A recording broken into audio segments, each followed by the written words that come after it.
नमस्कार दोस्तों, welcome again. Geography series में हम theories related to origin of the earth पढ़ रहे थे और उसमें हम gaseous hypothesis of Kant, nebular hypothesis of Laplace, planetesimal hypothesis of Chamberlin और tidal hypothesis of James Jeans, जिसको मॉडिफाई किया जेफरे ने। उसके बाद binary star hypothesis of Russell पढ़ा।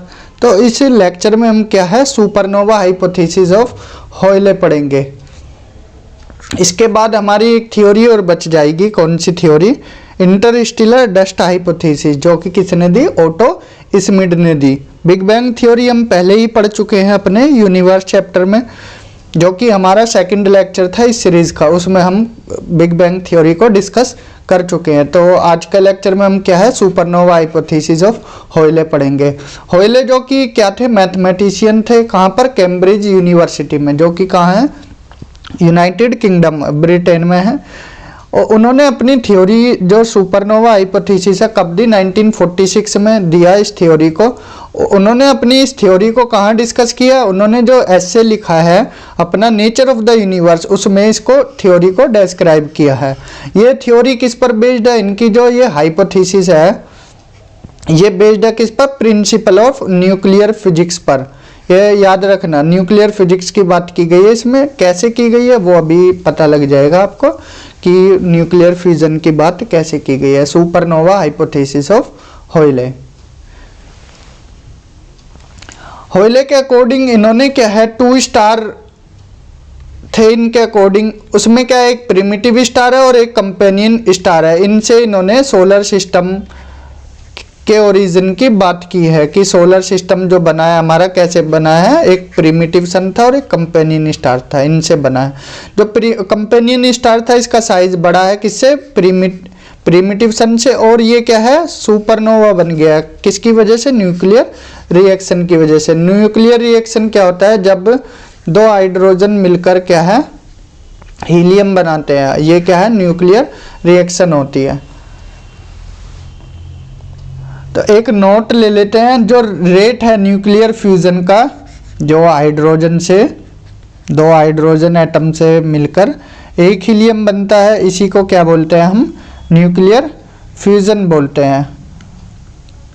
ठीक है, न्यूक्लियर फ्यूजन बोलते हैं। तो इसकी जो प्रोसेस थी हाइड्रोजन से हीलियम में कन्वर्ट होने की, वो कंपेनियन स्टार में तेजी से हो रही थी। अगर बात करें प्रिमिटिव सन के अकॉर्डिंग, प्रिमिटिव सन में स्लो थी as compared to companion star, लेकिन कंपेनियन स्टार में मैनी टाइम्स ग्रेटर थी, बहुत तेज चल रही थी। ठीक है, प्रिमिटिव सन के। तो ये नोट याद रखना, ये काम आएगा भी। इसको एक डायग्राम की हेल्प से समझते हैं कि जो हमारे ये हॉयले साहब है उन्होंने कैसे इसको डिफाइन किया। देखिए, उन्होंने बताया एक प्रिमिटिव सन है हमारा, प्रिमिटिव सन है, और एक कंपेनियन स्टार है। कंपेनियन स्टार का साइज क्या है? बड़ा है किसके अकॉर्डिंग? प्रिमिटिव सन के, कंपेनियन स्टार। और ये क्या है हमारा? प्रिमिटिव सन। तो जो ये कंपेनियन स्टार है इसमें क्या है, न्यूक्लियर फ्यूजन की प्रोसेस चल रही थी। दोनों में चल तो दोनों में रही है, प्रिमिटिव सन में भी और कंपेनियन स्टार में भी। लेकिन जो कंपेनियन स्टार में वो तेजी से न्यूक्लियर फ्यूजन की प्रोसेस तेजी से चल रही है एज कंपेयर टू प्रिमिटिव सन। तो जो ये हाइड्रोजन है, 2 हाइड्रोजन एटम से हीलियम बनता है। तो ये क्या है, हाइड्रोजन एक टाइम पर आकर क्या है, पूरी तरह से खत्म हो जाएंगे, पूरी तरह से खत्म हो जाएंगे। और उसके बाद क्या है, जो ये कंपेनियन स्टार है इसमें क्या है, एक्सप्लोजन हो जाएगा, विस्फोट हो जाएगा, वायलेंट एक्सप्लोजन। तो इसमें एक विस्फोट हुआ। विस्फोट होने के बाद क्या होगा, तेज आवाज आती है। जो ये हमने जब लाइफ ऑफ अ स्टार पढ़ाई थी तब बताया था कि सुपरनोवा क्या होता है, जब ब्लास्ट करता है ना हाइड्रोजन, किस पर? हीलियम की कोर पर।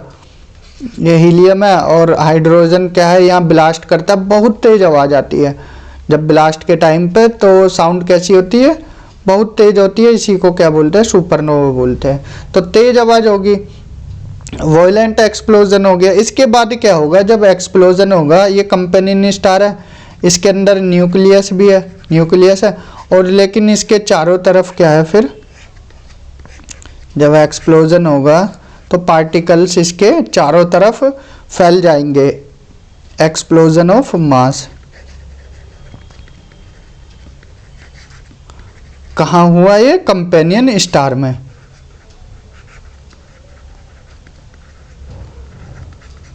तो एक्सप्लोजन हुआ, ये न्यूक्लियस है। तो इसके बाद क्या होगा, इसके बाद देखिए क्या होगा, ये हमारा प्रिमिटिव सन तो अपनी जगह है, यहाँ प्रिमिटिव सन तो है।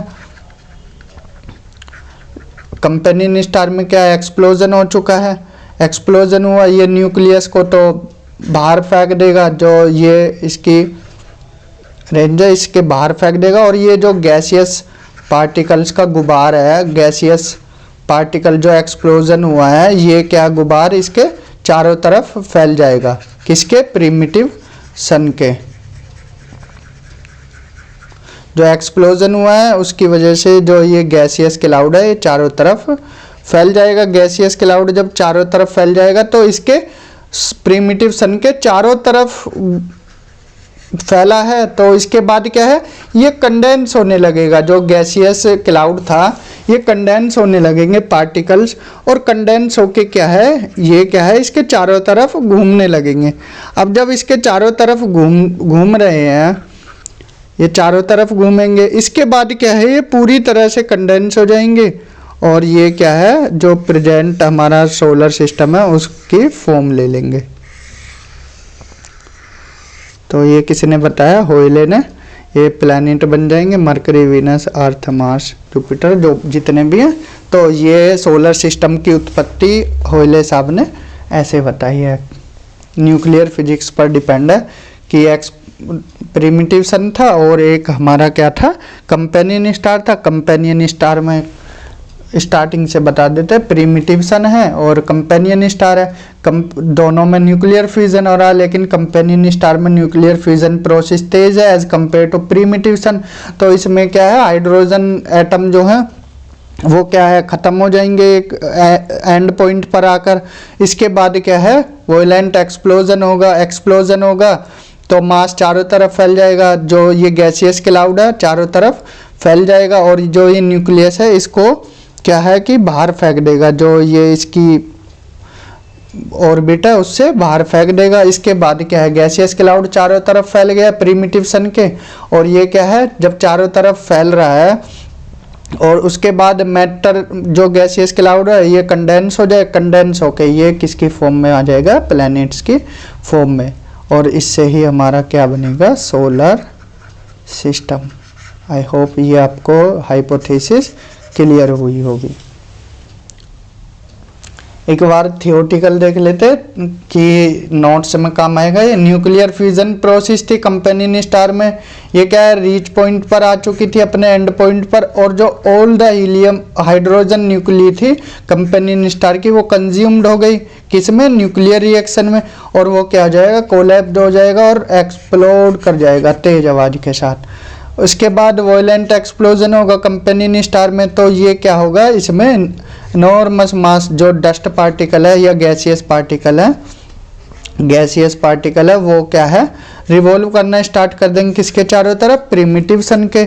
उसके बाद क्या होगा, जो ये रिकॉइल है, जो गैसियस क्लाउड है, जो तो न्यूक्लियस को तो हम बाहर फेंक दिया था, कंपेनियन स्टार का जो न्यूक्लियस था उसको तो out of the gravitational field of the primitive sun, वो बाहर फेंक दिया था ग्रेविटेशनल फील्ड से जो प्रिमिटिव सन का। तो उसके बाद क्या होगा, जो गैसियस मैटर है किसका, रिवॉल्व करने लग जाए किसके, प्रिमिटिव सन के चारों तरफ सर्कुलर मोशन में। उसके बाद जो मैटर है वो क्या है, कंडेंस हो जाएगा, और उसके बाद क्या है, प्लैनेट्स बनेंगे, और प्लैनेट्स के बाद हमारा सोलर सिस्टम का फॉर्म ले लेगा। The matter of this became building material for the formation of future planet, और जो प्लैनेट है सोलर सिस्टम के वो फॉर्म्ड हो जाएंगे किसके कारण, जो मैटर था वो कंडेंस हो जाएगा उसके कारण। तो इससे हमारा सोलर सिस्टम बना। ये किसकी हाइपोथेसिस है, होयले की। तो इवेल्युएशन क्या निकल के आया, इसका मूल्यांकन करें, अगर हम इसका मूल्यांकन करें तो होयले ने 3 प्रॉब्लम को सॉल्व किया। कौन कौन सी प्रॉब्लम को, एक तो जो ग्रेटर डिस्टेंस है किसके बीच में, प्लैनेट्स और सन के बीच में, उसको क्लियर किया क्योंकि इनकी डिस्टेंस इन्होंने बताई कि दूर दूर हैं प्लैनेट्स। देन इसके बाद एंगुलर मोमेंटम जो प्लैनेट्स का है उसको सॉल्व किया। और थर्ड प्रॉब्लम क्या सॉल्व की उन्होंने, जो हैवियर एलिमेंट है प्लैनेट्स, जो प्लैनेट बने हैं किससे बने हैं, हैवियर एलिमेंट से। सन किससे बना है, लाइटर एलिमेंट से, हीलियम, हाइड्रोजन और हीलियम से। तो मटेरियल कैसे हुआ डेंस और हैवियर किसके कारण हुआ, जो इंटेंस हीट और प्रेशर जनरेट हुआ है न्यूक्लियर फ्यूजन प्रोसेस में और वायलेंट एक्सप्लोजन जो हुआ था सुपरनोवा, उसके कारण जनरेट हुए क्या, जो मटेरियल क्या है डेंस और हैवियर हुआ था, उस पर हीट और प्रेशर जनरेट हुआ, उसके कारण क्या है कि वो डेंस और हैवियर हो गया। तो ये इवेल्युएशन है किसकी थ्योरी का, होयले की। 3 प्रॉब्लम को उन्होंने सॉल्व किया। और अगर क्रिटिसिज्म की बात की जाए तो क्रिटिसाइज भी होते हैं होयले किस जगह पर, तो उन्होंने जो अरेंजमेंट है पेक्यूलियर अरेंजमेंट, जो प्लैनेट का अरेंजमेंट है उसको नहीं बता पाए ठीक से, साइज ऑफ प्लैनेट उनको नहीं बता पाए, जो डायरेक्शन है रोटेशन की और रिवोल्यूशन का प्लेन है वो नहीं बता पाए, पाथ क्या है प्लैनेट्स का उसको नहीं बता पाए, क्लियर नहीं कर पाए, ठीक है। और जो लाइटर कॉन्स्टिट्यूएंट एलिमेंट्स है प्लैनेट जो बने हुए हैं आउटर सर्कल में, जो जुपिटर, सैटर्न, यूरेनस, नेपच्यून हमारे सोलर सिस्टम के, उसके बारे में नहीं बता पाए कि किस एलिमेंट से बने हुए हैं। तो ये इनका क्रिटिसिज्म होता है। तो आज के लिए इस हाइपोथेसिस में इतना ही, मिलते हैं नेक्स्ट हाइपोथेसिस में। कौन सी हाइपोथेसिस रहेगी नेक्स्ट हमारी, interstellar dust hypothesis of Otto Schmidt. तो ये हम जो theories related to origin of the earth पढ़ रहे थे ये नेक्स्ट लेक्चर में ख़त्म हो जाएगी, उसके बाद हम एक नया टॉपिक स्टार्ट करेंगे। तो आज के लेक्चर में इतना ही, thank you, have a good night.